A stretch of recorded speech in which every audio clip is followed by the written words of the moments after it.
Servus, Glück auf und herzlich willkommen zu einer weiteren FC Bayern Reaction. Heute, diesmal zur Pressetalk mit Serge Gnabry, Alter. Ich weiß nicht, wo sie den ausgegraben haben, aber der sitzt heute auf der PK vor dem Champions League-Spiel. Ja, und danach natürlich Winnie Company. Wie immer, wenn euch gefällt, was ihr seht, hypen, liken, kommentieren, abonnieren und damit gehen wir auch rein dann in den Bums. Nochmal einmal kurz hier Play drücken, sonst ist hier wieder alles verschoben. Warum auch immer. Champions League Zeit in München. Der FC Bayern bereitet sich In auf München. sein Spiel gegen den portugiesischen Meister Sporting Lissabon vor. Morgen 18:45 Uhr schon in der Arena. Und jetzt schon Teil 1. Willkommen, Serge Gnabry. Heute zunächst für Fragen und Antworten zuständig. Gibt bestimmt ganz viele Fragen an Serge. Fragen. Die erste kommt von Vincent Schirpke für Merkur und TZ. Hallo Serge, du hast jetzt gegen Stuttgart ausgesetzt, konntest dich also, denke ich, ein bisschen ausruhen. Wie fühlst du dich gerade, in welcher Verfassung bist du? Sehr gut. Letzte Woche war ich ein bisschen angeschlagen. Auch vor dem Unionsspiel war es gewesen. Aber Hut ab, übrigens mal einer, der mal richtig ins Mikro spricht. Ne? Und nicht immer so. Jetzt am Samstag Pause gemacht, deswegen fühle mich frisch. Serge, hat gut trainiert, hat Spaß gemacht und es passt alles. So schnell geht's rum. Wer ist der Nächste bitte? Mario Krischl für den Kicker. Servus Serge, was weißt du denn über den kommenden Gegner? Das ist eine sehr gute Mannschaft sind, haben nicht umsonst einige Siege schon eingefahren. Ich glaube, portugiesische Mannschaften sind immer dafür bekannt, dass sie guten Fußball spielen, gute Techniker haben. Ich glaube, die drei vorne auch sehr gute Spiele und deswegen wird es ein gutes, anstrengendes und gutes Spiel werden morgen. Dann in Reihe 1 Felix Fischer für Sky bitte. Hi, hallo Serge. Du hast im Juli immerhin mal die 30 geknackt. Ändert sich so mit der Erfahrung, die du natürlich immer mehr hast, logischerweise, ändert sich so ein bisschen. Das hört man gerne, gell? Ja, ist top. Ändert sich so ein bisschen deine Rolle im Team? Hat sie sich ein bisschen verändert? Bist du noch mehr Ansprechpartner vielleicht für die Jungen? Ich glaube, in dem halben Jahr, seit ich die 30 geknackt habe, hat sich jetzt nicht mehr viel geändert. Klar, im Laufe der Zeit, man verfestigt sich in der Mannschaft, man denkt anders über Dinge nach und ich glaube, die Rolle schon ein bisschen anders. Ich denke, ich bin ein bisschen lauter, ein bisschen führender, als ich es jetzt vielleicht war, als ich mit 23 hergekommen bin. Aber wie gesagt, im letzten halben Jahr ist da jetzt nicht mehr viel anders geworden. Alles gut. Auf der linken Seite Klaus Bergmann für die dpa. Er ist immer Cappuccino, ne? Platz 1 zum Jahresende sicher, Pokal auch weitergekommen. Jetzt ist Champions League. Was steht noch aus? Also wie wahrscheinlich ist diese direkte Qualifikation fürs Achtelfinale, wenn Sie morgen gewinnen? Was soll der Serge denn jetzt wissen, wie wahrscheinlich das ist? Wir müssen halt die Spiele gewinnen, die noch da sind, die drei. 3 sind es, oder? Und dann bist du unter den ersten 8. Punkt. Was willst du da jetzt groß rumrechnen, Alter? Davon hast du 2 Heimspiele, also Abfahrt. Ich glaube, dann ist doch schon fast sicher, oder? Ja, nein? Sagt du es? Fast? Knapp? Ja, dann schaut es auf jeden Fall gut aus. Ziel ist natürlich, morgen 3 Punkte einzufahren.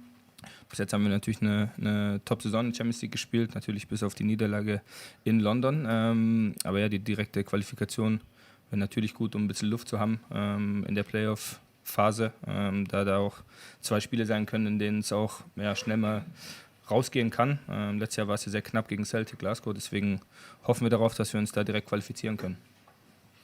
Reihe 1 in der Mitte, Stefan Kumberger für Sport 1 bitte. Serge, du bist in der Saison sehr gut drauf, deutlich besser auch, weil du nicht so viel verletzt bist wie in den letzten Jahren. Wie blickst du? Naja. Ich meine, er kann mich gerne morgen eines Besseren belehren, aber die letzten Spiele waren wieder Standard-Serge-Spiele, wenn wir ehrlich sind. Sehr starke Anfangsphase in der Saison, aber hat er letztes Jahr genauso gehabt. Ja, da war auch die ersten 6, 7, 8 Spiele waren richtig stark und dann und in den gleichen Rhythmus ist er jetzt wieder so. Ich meine, es kommt ja nicht von ungefähr, dass Lennart Kahl in den letzten Spielen mehr Spielzeit hatte wie Serge Gnabry, ne?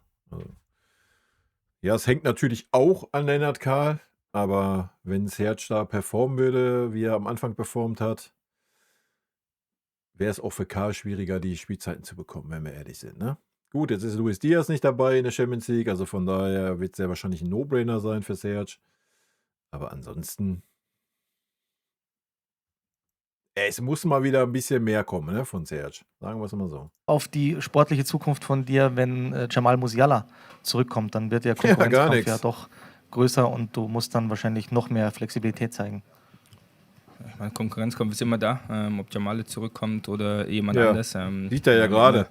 Spiel Habe ich ja gerade schon ausgeführt. Hä? Sieht er ja jetzt schon, dass Konkurrenzkampf immer da ist. Guckt euch die Spielzeiten an in den letzten Wochen. Spiele da, die sehr große Qualität haben bei Bayern. Deswegen glaube ich nicht, dass sich da viel verändern wird. Positionsmäßig weiß ich auch nicht. Das müsst ihr den Trainer fragen. Aber ich denke, solange ich meine Leistung bringe, solange ich gesund bin, gesund bleibe, motiviert bin, mache ich mir da keine Gedanken. Und dann schauen wir, wie es ja in der zweiten Halbzeit der Saison ausschaut. Schauen wir mal nach links.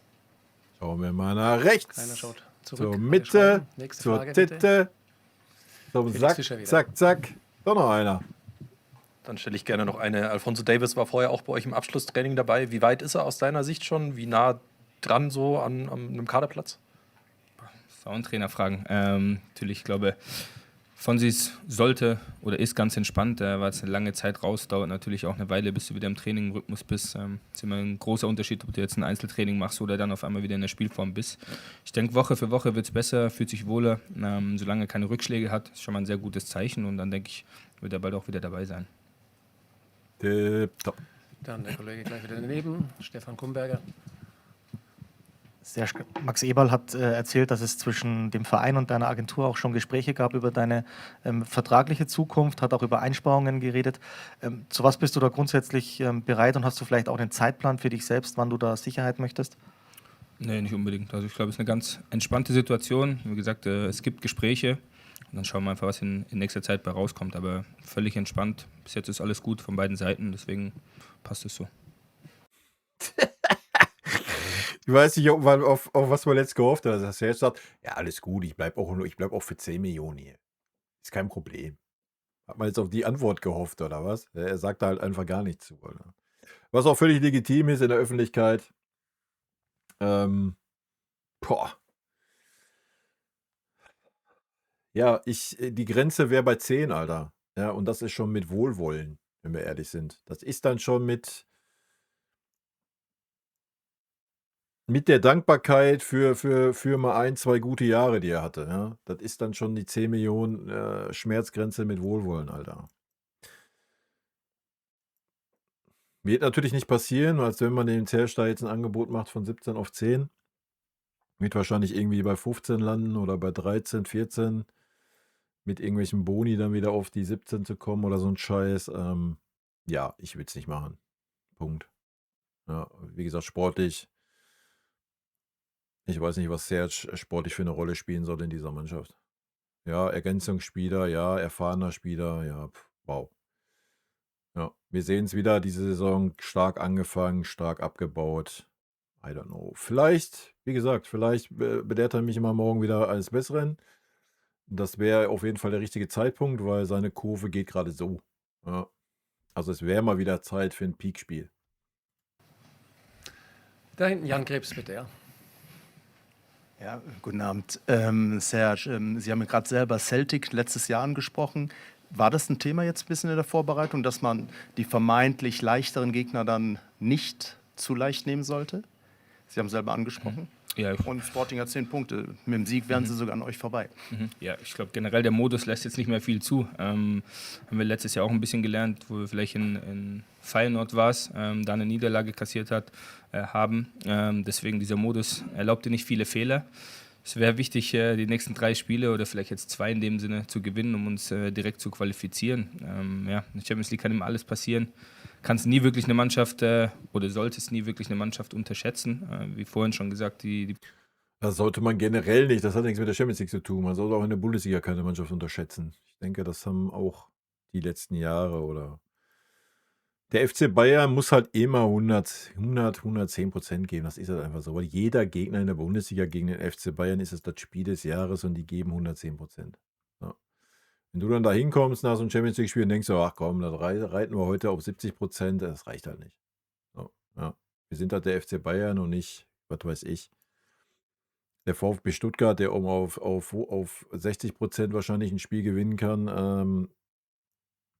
Ja, ist halt so. Portugiesen Sporting spielen sehr guten Fußball. Deswegen wird es auf jeden Fall Serge. morgen schwierig werden. Okay, ja bitte. Wie nimmst du generell die Stimmung für morgen wahr in der Mannschaft, beim Trainer? Die Stimmung, Alter. Was ist das wieder für eine Frage? Ja, wir sind alle niedergeschmettert. Also die Stimmung ist nicht gut. Wir haben keine Hoffnung mehr. Wir sehen kein Licht am Ende des Tunnels. Wie soll die Stimmung sein, Alter? Was ist denn los mit In der Mannschaft? Ja. Sehr gut, sind alle gut Ja. drauf. Zu einem Mann. Sieg wie am Wochenende trainiert sich die Tage auch viel leichter. Deswegen, wir haben gute Stimmung, gute Laune, Ja. freuen uns auf das Spiel morgen, wissen, Wie soll es auch anders sein am 15:0 in Stuttgart, Alter? was auf dem Spiel steht und wollen das Spiel natürlich gewinnen. Hat das Handy aus da hinten, du? Dann Klaus Bergmann nochmal bitte, ja. Ja, wenn man sieht, dass auch wenn rotiert wird, es funktioniert alles, weil alle im Rhythmus sind, haben Sie in dieser Saison jetzt eine andere Haltung zu diesem Ganzen bekommen oder spüren Sie, dass insgesamt Spieler, ich meine, jeder sagt ja immer, ich will spielen, ist ja klar. Naja, der Serge ist seit wie vielen Jahren kein Stammspieler mehr bei uns? Bei was reden wir? Für den Serge wäre es ja ungewohnt, wenn er mal Stammspieler wäre und mal 6, 7 Spiele am Stück machen müsste, alle 3 Tage. Ja, dann kannst du den Serge mal Fragen stellen. Die Einsatzzeiten, die er gerade hat er die letzten Jahre gehabt. Punkt. Dass sich da was verändert in der Haltung, wie man daran geht? Na, ich glaube nicht, das war auch schon in den vergangenen Jahren so. Es gab immer Serge, ey, wenigstens bist du ehrlich, Alter. Rotation. Ich glaube, die wird es auch immer geben. Wenn du so viele Spiele in der Saison hast, ist es fast unmöglich, alle 3 Gut, er argumentiert jetzt natürlich mit der Rotation und nicht mit seiner Form, Alter. Tage mit der gleichen 11 zu spielen. Deswegen, gerade läuft es gut. Gerade auch wenn wir rotieren, ist es bis jetzt gut gelaufen. Das war auch schon mal anders. Dann kommen natürlich bei euch die Fragen auf. Deswegen, gerade passt das so. Es ist auch sehr wichtig, auch dass alle Spieler in dem Sinne im Rhythmus sind, bleiben, Erfolgserlebnisse haben und dann, ja, in dem Sinne auch mit einem Kader, der jetzt vielleicht nicht die Übergröße hat, wir so performen können und alle mitnehmen, alle wichtig sind und alle dabei sind. Okay. Dann Okay. danke, Serge. Bitte. Danke, sind wir gleich zurück mit dem Trainer. Bis dann. Ja, sehr sympathischer Auftritt von Serge. Sehr klare Worte, sehr gute Aussagen. Jawohl. Wie gesagt, Serge ist ein guter Typ, ist einfach nur ein bisschen überbezahlt. Das heißt, ein bisschen viel überbezahlt. Hat halt geschickt seine Verhandlungsposition damals umgemünzt. Jetzt hoffen wir mal, wenn der Vertrag verlängert werden sollte, was ich mir durchaus vorstellen kann bei unserem Verein, dann sollte der Verein aber auch mal seine Handlungsposition ausspielen. Ansonsten muss der Serge halt wieder nach England gehen oder sonst wo und seine letzten 2, 3 Jahre auf mittelklassigem Niveau woanders spielen. Leute, das war Teil 1. Rot-weiße Grüße gehen raus. Wir sehen uns gleich wieder mit Teil 2 und Winnie Company. Haut rein. Vielen lieben Dank für euren Support hier auf dem Kanal. Und in diesem Sinne, gute Freunde kann niemand trennen.